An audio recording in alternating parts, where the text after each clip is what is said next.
Baik Bapak Ibu yang tidak mendapat penempatan seleksi P3K tahun 2022 atau yang merasa tidak puas dengan hasil pengumumannya kemarin, sesi kali ini saya akan berbagi informasi cara melakukan sanggahan dengan alasan yang tepat. Nah, nanti Bapak Ibu bisa jadikan sebagai pertimbangan apa yang menjadi acuan nanti Bapak Ibu dalam menyanggah biar sanggahan itu bisa diterima. Oke, saya akan jelaskan di sini poin per poin Bapak Ibu. Nah, yang pertama, Bapak Ibu perhatikan dulu poin-poin yang bisa disanggah. Nah, di akun SSCSN Bapak Ibu yang tidak mendapatkan penempatan, ini akan muncul. Yang bisa disanggah itu adalah afirmasi disabilitas. Nah, jika Bapak Ibu, mohon maaf nih, disabilitas, tapi nilai afirmasinya tidak masuk, maka ini bisa disanggah. Kemudian yang kedua, afirmasi sertifikat pendidik. Nah, ini untuk pelamar umum, kan ada tes CAT. Dan mendapatkan afirmasi cerdik bagi yang punya cerdik. Jika nilainya ini tidak masuk, maka ini bisa juga dilakukan sanggahan. Kalau P2, P3 kan tidak melakukan tes CAT, ini cerdiknya sudah tidak dipakai sebagai afirmasi karena itu berdasarkan hasil penilaian observasi. Kemudian nilai ujian teknis, sosiokultural, manajerial, wawancara, dan nilai ujian total, nah itulah yang bisa disanggah. Nah ini sebenarnya cocoknya untuk pelamar umum karena yang melakukan tes CAT kan pelamar umum, tetapi ini bisa juga berlaku untuk semua peserta, baik P1 sampai P4. Nah, jika terjadi Bapak Ibu menemukan ada kesalahan penjumlahan nilai ujian total, sehingga nanti bisa jadi harusnya nilainya lebih rendah, justru tercantum menjadi lebih tinggi, sehingga membuat dia yang mendapat penempatan. Nah, untuk alasan sanggah dan bukti dukungnya nanti berikutnya Bapak Ibu. Nah, untuk bisa membandingkan nilai ini, maka Bapak Ibu harus memiliki hasilnya ini. Nah, nanti di sini Bapak Ibu bisa membandingkan atau bisa melihat status prioritas, kemudian keterangan, sama nilai yang diperoleh. Nah, ini nanti sebagai bukti dukung sekaligus. Dari sini nanti Bapak Ibu bisa menganalisa, misalnya Bapak Ibu kalah rankingan berapa sih skornya dan di mana terjadi penempatan. Nah, ini Bapak Ibu pakai nanti. Sedangkan yang banyak kasus terjadi kan itu terjadi penggeseran sekolah induk, tidak mendapatkan penempatan dan lain-lain. Nah, itu tidak bisa melakukan sanggahan di sini Bapak Ibu. Namun, ada upaya yang masih bisa dilakukan. Walaupun di sini tidak bisa menyanggah, tapi masih ada upaya. Nah, sebelum saya sampai ke situ, saya akan perlihatkan dulu kasus-kasus yang banyak terjadi ya nanti biar bisa dijadikan gambaran. Nah, kasus yang pertama adalah terjadi penggeseran guru induk. Ini dialami oleh seorang ibu yang berkomentar di channel saya. Kalau saya belum bisa mendaftar P3K karena formasi sudah penuh, saya guru induk sudah 2 tahun di sekolah, saya ingin melakukan sanggahan apakah bisa. Nah kasusnya begini, ibu ini pada saat waktu pendaftaran dulu tidak bisa melakukan pendaftaran karena dikatakan formasinya sudah penuh dan sekarang di pengumuman ternyata di sekolah tersebut akan diisi oleh guru luar induk sehingga kemungkinan kan menjadinya ibu ini akan tergeser. Kemudian ini juga, ini sudah jelas-jelas, beliau ini adalah P3, tapi formasi diisi oleh P1 dari luar induk, sehingga terjadi nanti penggeseran. Nah, kalau kita lihat di Juknis pelaksanaan P3K tahun 2022, halaman 13 itu, kan ini ada urutan penempatan pelamar prioritas 1. Nah, ini sudah familiar, saya tidak akan ulas lagi. Kemudian di poin G, di sana sudah jelas juga dikatakan, pelamar prioritas 1 pada sekolah lain, sebagaimana dimaksud huruf F, tidak boleh menggeser guru non-SN yang sudah mengajar di sekolah tersebut. Nah ini guru SN yang sudah mengajar 2 tahun, walaupun dia tidak bisa mendaftar, tetapi ini adalah guru induk, sehingga ini harusnya tidak boleh digeser. Sehingga solusinya apa? Nah solusinya adalah nanti Bapak Ibu yang mengalami kasus seperti ini silakan lakukan pengaduan. Tidak bisa melakukan sanggahan, karena sanggahan tadi kan sudah jelas poin-poin yang boleh disanggah, tapi ini masih bisa melakukan upaya yaitu pengaduan. kemudian kasus yang kedua, ya tidak mendapat penempatan atau statusnya TP. Nah ini kasusnya adalah di sekolahnya ada 3 formasi, namun di hasil pengumuman kemarin hanya 1 yang ditempati oleh guru induknya, 2 formasinya hilang. Nah, sehingga perlu juga dipahami bahwa di sini antara tes tahun 2001 dan yang sekarang 2022 ada sedikit pembeda. Kalau tahun 2021 lalu, guru induk itu seakan-akan menjadi kunci. Kalau sekarang di tahun 2022 saya amati ini adalah nilai, ya, berdasarkan rankingan. Nah, kenapa tadi ini bisa hilang 2 formasi di sekolahnya? Itu karena kemungkinan Bapak ini mengalami kalah dalam rankingan. Ini untuk sesama P3. Kalah dalam rankingan.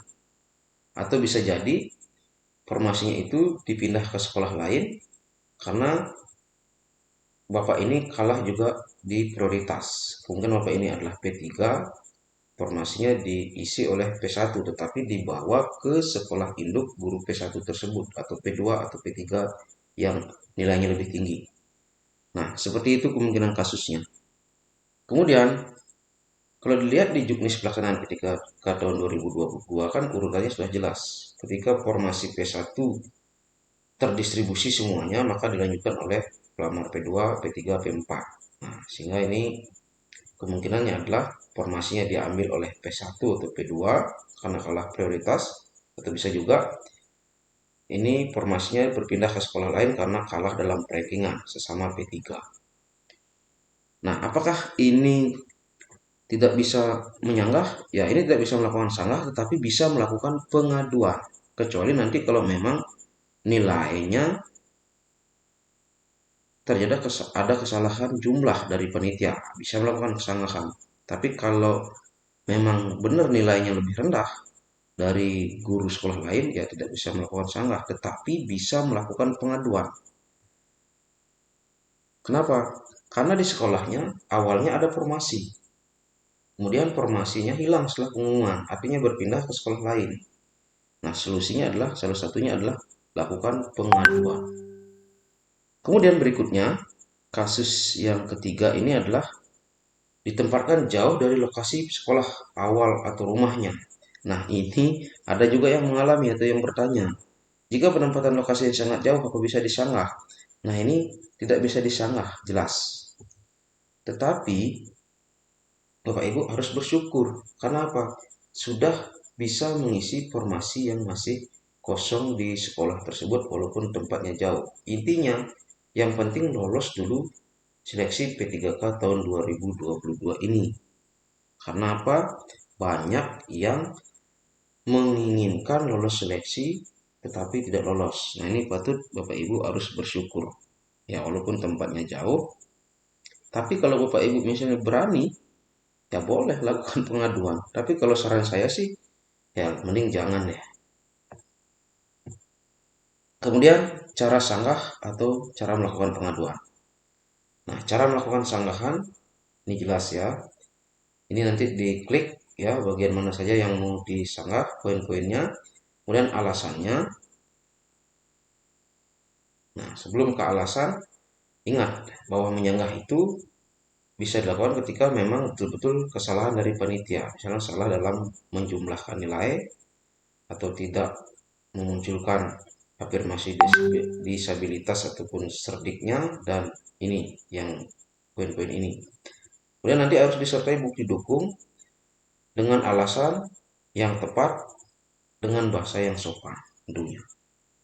Oke, ini saya kasih contoh alasan sanggahan atau alasan pengaduan ya. Selamat pagi Bapak Ibu tim Panselnas, ini nanti disesuaikan waktunya. Saya adalah guru di SMPN IK. Ya, sudah mengajar sekian tahun. Tahun ini saya dinyatakan tidak mendapatkan penempatan dan ada guru dari sekolah lain yang akan menggeser saya. Padahal sesuai juknis pelaksanaan seleksi P3K tahun 2022 pada bab keempat, poin G, itu tidak boleh terjadi. Mohon dikoreksi atau dikaji ulang. Terima kasih. Nah, ini contohnya. Kali ini dibatasi, alasan sanggah itu dibatasi maksimal 255 karakter. Ya, singkat saja tapi jelas. Nah, ini untuk alasan sanggah ini atau alasan pengaduan ini sesuaikan dengan kasus yang terjadi, Bapak Ibu. Dan ini yang kedua, ini karena informasi hilang. Kalau yang ini yang pertama tadi karena akan digeser. Nah, sama, selamat pagi. Kemudian saya adalah guru di SMPN X. Nah, ini ceritakan awalnya. Awalnya di sekolah saya ada formasi IPA sebanyak dua, misalnya IPA. Kemudian saat pengumuman prasanggah menjadi satu. Mengapa yang satu hilang? Mohon dikoreksi atau dikaji ulang lah. Terima kasih. Nah, itulah contoh-contoh yang nanti sesuaikan dengan kasus yang terjadi. Kemudian, mungkin Bapak Ibu bertanya, nah, kalau tidak bisa melakukan sanggahan di luar dari poin-poin ini, maka di mana bisa melakukan upaya? Bapak Ibu bisa melakukan upaya pengaduan itu, di sini sudah diisi di bawahnya, di Helpdesk Kementerian Pendidikan. Atau dengan call centernya nomor ini bisa nanti dihubungi. Nah, kemudian saya akan menuju ke helpdesk tersebut. Nah, Bapak Ibu buka web sscn.bkn.go.id. Nah, Bapak Ibu scroll ke bawah. Di sini sudah ada Bapak Ibu call center untuk P3K guru dan info seputar P3K guru. Nah, ini diklik saja dan Bapak Ibu dibawa ke helpdesk P3K. Nah, di sini Bapak Ibu diminta untuk melengkapi formulir atau mengajukan pertanyaan seputar P3K guru tahun 2022. Nah, ini data-data yang diminta adalah NIK Bapak Ibu yang melakukan pengajuan. Berarti ini boleh ya, walaupun tidak sebagai pendaftar tahun ini atau yang tidak bisa mendaftar di awal itu saat penumpang pun bisa, karena ini yang diminta adalah NIK dan nama lengkap, email Bapak Ibu yang aktif tentunya, karena kemungkinan nanti hasil itu akan dibalas di email ya. Dan nomor HP, asal provinsi, asal kabupaten kota, ini nanti tinggal dipilih saja. Kemudian judul pengaduan. Nah, misalnya judul pengaduannya apa? Penggeseran sekolah induk, menyalahi juknis. Nah, gitu misalnya. Kemudian kategori pengaduannya ini diklik, nanti ada di sini. Kalau tidak ada disediakan di sini, nanti ya pilih aja lain-lain. Kemudian isi pengaduan. Nah, isi pengaduan inilah yang tadi saya sampaikan. Bahasanya itu sama dengan alasan yang disanggah tadi yang sudah saya contohkan. Lalu setelah semua terisi, silakan Bapak Ibu centang, ini I'm not robot, kemudian kirim pengaduan. Nah, seperti itu Bapak Ibu, sehingga yang tidak bisa melakukan sanggahan, maka boleh melakukan pengaduan. Tapi ingat, pertimbangkan dulu baik-baik agar sanggahan dan pengaduan itu nanti bisa diterima. Baik, demikian informasi ini Bapak Ibu, semoga bermanfaat. Terima kasih.